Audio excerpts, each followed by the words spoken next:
We're going to dive into something pretty deep today. It's this idea that connects the really simple stuff we do every day, like how we eat, how we rest, how we just take care of ourselves, to our deepest sense of purpose. It's this pretty amazing concept that treating our bodies with respect is actually a powerful act of reverence, a way of honoring something sacred that's right there in our very being. So this reminds me of my high school classical literature teacher. He would say this phrase all the time, and his point was pretty simple. Our bodies, our hair, our skin, it's all a gift, right? Passed down from our parents. He wasn't just drilling ancient texts into our heads. He was trying to teach us that the very first step in showing any kind of respect or gratitude, well, it starts with how we care for ourselves. And what's really fascinating, what I think is so cool, is how this ancient idea, which is all about honoring your parents, finds this powerful echo in a totally different world, modern Christian faith. It just goes to show you how universal this whole idea about the body's significance really is. All right, let's look at how this plays out in the real world. We're going to talk about the story of a Christian musician, Rebecca St. James. She made a really public statement about her body and her faith that, well, it got a lot of people talking. Okay, so whatever your personal take on this is, the really powerful part isn't the statement itself. It's her reason. You see, for her, it wasn't just about following some rule because she had to. No, this decision was an active choice, a way to honor God with her body. And that brings up a really important question for all of us, right? So, from a biblical perspective, why? Why is the body considered so sacred? What's the foundation for this belief? Let's actually break it down. There are 3 core ideas that really answer this question. And to understand this, we've got to go right back to the beginning. The very first foundational idea is all about our origin story, where we come from. Okay, first up, the number 1 principle is this. Our bodies aren't something we made ourselves. The idea is that they're a direct creation from God. And this goes all the way back to the book of Genesis. Now, this one verse, it completely reframes the whole conversation. Think about it. If we're created in God's image, then our bodies have this built-in dignity, this inherent value. It kind of implies that we don't really own them, not in the ultimate sense. The Creator does.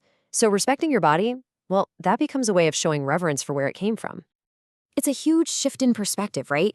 We stop being owners who can just do whatever we want, and we become more like stewards, like caretakers who've been entrusted with something really sacred, a gift.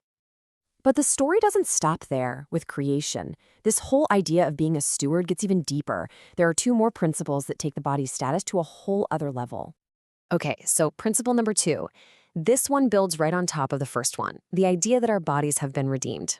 In Christian theology, that means they were bought back, saved, and at a really high price. So what does that really mean? It adds this whole other layer of value. It suggests our body isn't just something that was made, it's something that was rescued. It was considered worthy of that great price. So it's not just a physical shell anymore, it's part of this bigger, sacred story of salvation.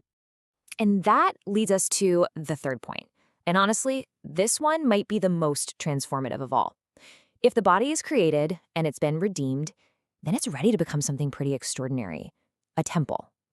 This right here, this is where it all clicks into place. The Bible doesn't talk about the body as just some shell we live in. It calls it a temple, a place where the Spirit of God lives. I mean, that one metaphor, it changes everything. You don't just treat a temple carelessly, right? You take care of it, you protect it, you honor it. This whole theological view really embraces the concept that's known in Korean as Jun-in, which means the whole person. And it's a pretty simple but powerful idea. You just can't separate the physical from the spiritual. Body, mind, soul, spirit, they're all woven together. If you affect one, you affect them all. Yeah, the theologian Stephanie Paulsell just nails it with this quote.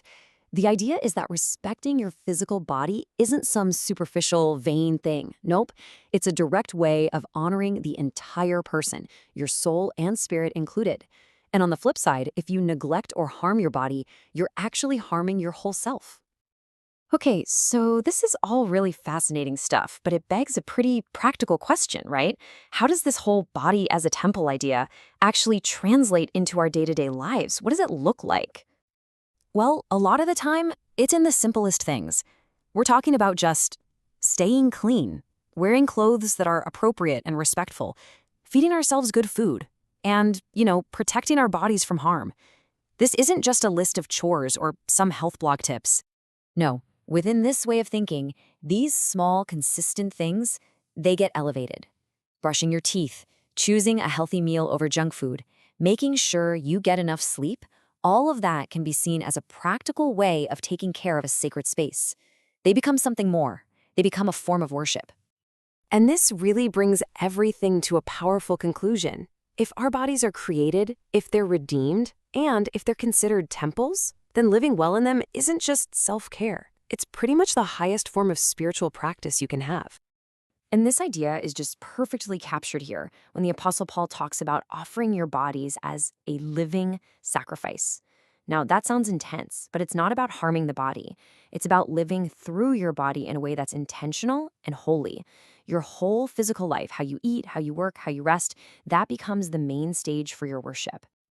So this all leaves us with a pretty thought-provoking question to chew on. We tend to think of our values as these abstract ideas floating around in our heads. But maybe, just maybe, the most honest reflection of what we really cherish is written in the way we care for our own bodies, day in and day out.